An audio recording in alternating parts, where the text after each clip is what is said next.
Guys आज हम आप लोगों को क्लास 12 के फिजिक्स के चैप्टर नंबर 1 विद्युत आवेश तथा विद्युत क्षेत्र के महत्वपूर्ण अति लघुत्तरीय प्रश्न कराएंगे जो कि आप सभी के एग्जाम को लेकर इंपॉर्टेंट है, जिसे आप सभी लोगों को तैयार कर लेना चाहिए। यहां से आपके एग्जाम में क्वेश्चन आना तय है। ठीक है गाइस, चैप्टर नंबर 1 के हमारे पास करीब 40 बहुविकल्पी प्रश्न है, जिससे अगर आप उसे तैयार कर लेते हो ना, उससे बाहर कोई क्वेश्चन नहीं आएंगे। जिसमें से मैं 10 क्वेश्चन आपको करा दिया हूं, 30 कराने हैं, जल्दी मैं उसे भी करा दूंगा। गाइस आज के इस लेक्चर में महत्वपूर्ण अति लघुत्तरीय प्रश्न कराने जा रहा हूं। ठीक है, और दूसरी बात गाइस, मैं चैप्टर नंबर 1 को एक बार तो एक लेक्चर करके करीब 15 लेक्चर में कंप्लीट किया हूं, कुल मिलाकर 7 से 8 घंटे में। दूसरी बात, मैं चैप्टर नंबर 1 का 1 शॉर्ट वीडियो भी अपलोड किया हूं। अगर आप चैप्टर नंबर 1 अभी तक नहीं पढ़े हैं तो आप जाकर देख सकते हैं, पढ़ सकते हैं। वीडियोज कहाँ पे मिलेंगी? नीचे डिस्क्रिप्शन बॉक्स में लिंक मिल जाएगा प्लेलिस्ट का, वहाँ पर आप जाकर देख सकते हैं। या फिर प्लेलिस्ट में चले जाइएगा, वहाँ पर आपको सभी चीज़ का अलग अलग प्लेलिस्ट मिल जाएगा।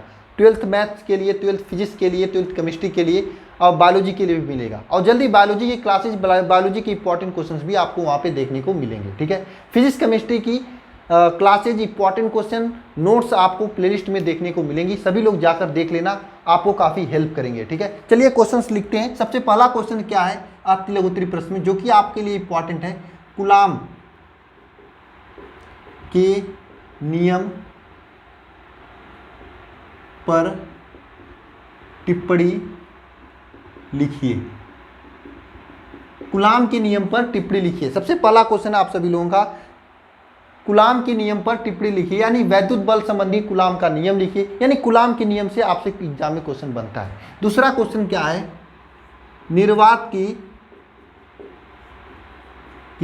विद्युतशीलता अपसारण नाट की विमा मात्रक तथा मान लिखिए। अब अपसारण नाट की विमा मात्रक तथा मान कितना होता है, इसका वैल्यू नीचे कमेंट बॉक्स में सभी लोग कमेंट कर दीजिए। मैं यहाँ पे आंसर नहीं बता रहा हूँ, कहोगे तो मैं आंसर अलग से बता दूंगा। ये क्वेश्चन इसलिए मैं दे रहा हूँ, आप लोग देखिए तो आपको फर्स्ट चैप्टर से कितने क्वेश्चन आ रहे हैं। जितने आ रहे होंगे सभी लोग नीचे कमेंट बॉक्स में कमेंट करिएगा। थर्ड क्वेश्चन है आप सभी के लिए, करीब 8 से 10 क्वेश्चन मैं आपको देने वाला हूँ यहाँ से। ठीक है, क्या है? विद्युत क्षेत्र की तीव्रता के लिए क्या है? विद्युत क्षेत्र की तीव्रता से आप क्या समझते हो? विद्युत क्षेत्र की तीव्रता से आप क्या समझते हो? इसका मात्रक तथा विमा लिखिए। इसका मात्रक तथा विमा लिखिए। विद्युत क्षेत्र की तीव्रता से आप लोग क्या समझते हो? इसके मात्रक तथा विमा लिखिए। ये 3 क्वेश्चन हुए। चौथा क्वेश्चन आप सभी के लिए है। चौथा क्वेश्चन क्या है कि 2 बिंदु आवेश जिनके बीच, ये सबसे महत्वपूर्ण क्वेश्चन है, 2 बिंदु आवेश जिनके मध्य F बल लगता है। 2 बिंदु आवेश हैं जिनके मध्य F बल लगता है। यदि इन बिंदु आवेश को जल में रख दिया जाए,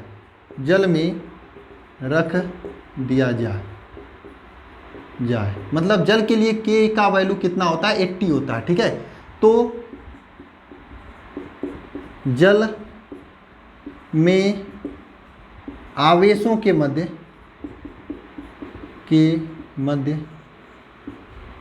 लगने वाला बल क्या होगा?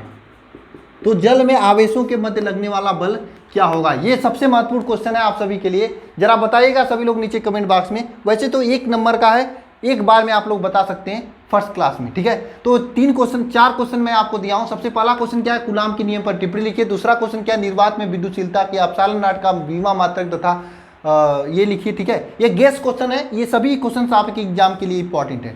थर्ड क्वेश्चन क्या है, विद्युत क्षेत्र की तीव्रता से आप क्या समझते हो, इसका मात्रक तथा विमा लिखिए। दो बिंदु आवेश जिनके मध्य यफ बल लगता है, यदि उन्हें उठाकर जल में डाल दिया जाता है, जिनका परावैद्युतांक क्या है, के का वैल्यू क्या है, 80 है जल के लिए, तब आपको जल में इन आवेशों के मध्य लगने वाला बल आपको ज्ञात करना है। जल में इन आवेशों के मध्य लगने वाला बल आपको क्या करना है, ज्ञात करना है। ठीक है, ये क्वेश्चन है आप सभी के लिए, और अभी क्वेश्चन है कुल मिला के 8 क्वेश्चन मुझे कराने हैं। ठीक है, इसे लिख लीजिए, आप सभी लोग नोट करिए, सभी लोग हो गया। चलिए मैं आप 4 क्वेश्चन और लिखता हूं। इसके अलावा इस चैप्टर से अति लघु उत्तरीय क्वेश्चन कोई आपको तैयार नहीं करने, ये तैयार तो पूरा चैप्टर तैयार, इससे बाहर नहीं जाएंगे क्वेश्चंस। ठीक है, और कुछ क्वेश्चंस प्रैक्टिस के लिए मुझे कराना है। पहले आप लोग इंपॉर्टेंट क्वेश्चन कर लीजिए, तो उसके बाद में प्रैक्टिस क्वेश्चन कराएंगे। देखिए मेरा क्रम क्या है, सबसे पहले जो मोस्ट इंपॉर्टेंट है उसको मैं पहले देता हूं, उसके बाद कम इंपॉर्टेंट उसके बाद देता हूं, लास्ट में सबसे कम इंपॉर्टेंट क्वेश्चन देता हूं। ठीक है, चलिए देखिए, मतलब क्वेश्चन नंबर 5।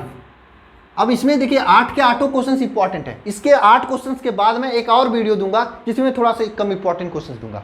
पहले आपको इन 8 क्वेश्चन को पूरा इस चैप्टर से तैयार करना है। क्वेश्चन नंबर 5 क्या है, विद्युत द्विध्रुव से आप लोग क्या समझते हैं? विद्युत द्विध्रुव आघूर्ण से आप क्या समझते हैं? विद्युत द्विध्रुव आघूर्ण से आप क्या समझते हैं? मात्रक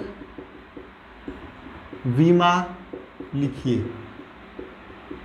मात्रक तथा विमा लिखिए। क्वेश्चन नंबर 5 हुआ। क्वेश्चन नंबर 6 क्या है? क्वेश्चन नंबर 6 है, किसी विद्युत द्विध्रुव के कारण अच्छी तथा निरक्षीय स्थिति में विद्युत क्षेत्र की तीव्रता के लिए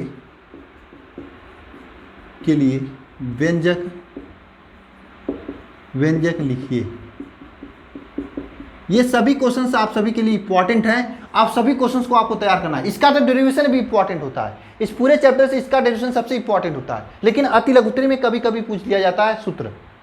तो ये तैयार हो गए तो पूरा तैयार हो गया। ठीक है, ये क्वेश्चन नंबर 6 हो गया। क्वेश्चन नंबर 7 क्या है? क्वेश्चन नंबर 7 क्या है आप सभी के लिए? क्वेश्चन नंबर 7 है, किसी विद्युत क्षेत्र में विद्युत द्विध्रुव को घुमाने में किया गया कार्य के लिए सूत्र स्थापित कीजिए। किसी विद्युत क्षेत्र में विद्युत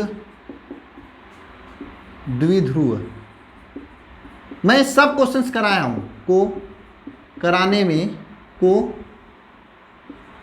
घुमाने में किए गए कार्य का सूत्र लिखिए।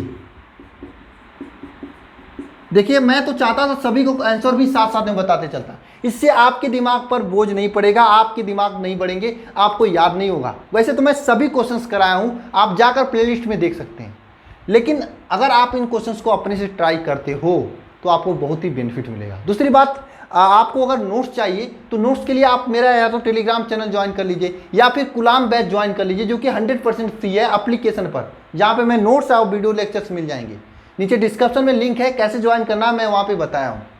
ठीक है, तो नेक्स्ट क्वेश्चन मैं बताने जा रहा हूँ, क्वेश्चन नंबर 8। क्वेश्चन नंबर 8 जो कि इम्पॉर्टेंट है आप सभी के लिए। क्वेश्चन नंबर 8 जो कि मोस्ट इम्पॉर्टेंट है। क्वेश्चन नंबर 8 क्या है? क्वेश्चन नंबर 8 है आप सभी के लिए कि स्थिर विद्युतीय संबंधित गॉस का नियम लिखिए। स्थिर विद्युतीय संबंधित गॉस का नियम लिखिए।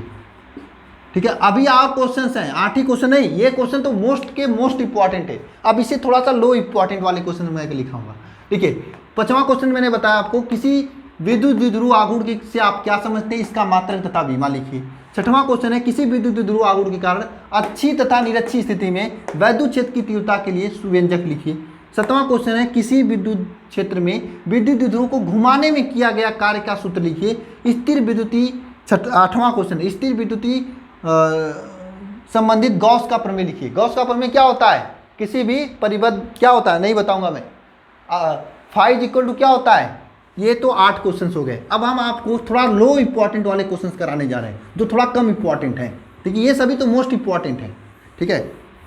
2-3 क्वेश्चन ऐसे भी लिख लीजिए जो थोड़ा कम इंपॉर्टेंट है। क्वेश्चन नंबर 8 हो गए। क्वेश्चन नंबर 9 हुआ आपका कि वैद्युत फ्लक्स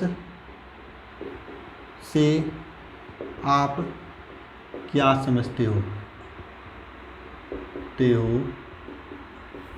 व्यंजक लिखिए, व्यंजक लिखिए। देखिए पहले 8 क्वेश्चन ऐसे थे कि अगर कोई एग्जामिनर क्वेश्चन बनाता है ना तो सबसे पहले उसके दिमाग में यही क्वेश्चन आते हैं, ठीक है। अब ये क्वेश्चन वे हैं, थोड़ा सा किताब पन्ना पलटता है तो उसके दिमाग में क्वेश्चन आते हैं, ठीक है। नेक्स्ट क्वेश्चन है क्वेश्चन नंबर, व्यंजक लिखिए तथा विमा भी लिखिए। विमा इसका पूछा जाता है, लिखिए ना। क्वेश्चन नंबर 9 के बाद क्वेश्चन नंबर 10 है। क्वेश्चन नंबर 9 के बाद क्वेश्चन नंबर 10 क्या है आप सभी के लिए? क्वेश्चन नंबर 9 के बाद 10 नंबर क्वेश्चन है जो कि इंपॉर्टेंट है आप सभी के लिए। ये क्वेश्चन था थोड़ा, हाँ, कूलाम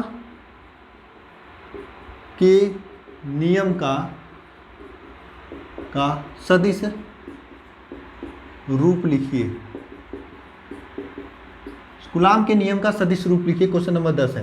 क्वेश्चन नंबर 11 भी है आप सभी के लिए। क्वेश्चन नंबर 11 है कि वैद्युत बल रेखाएं एक दूसरे को कभी नहीं काटती हैं, क्यों? वैद्युत बल रेखाएं एक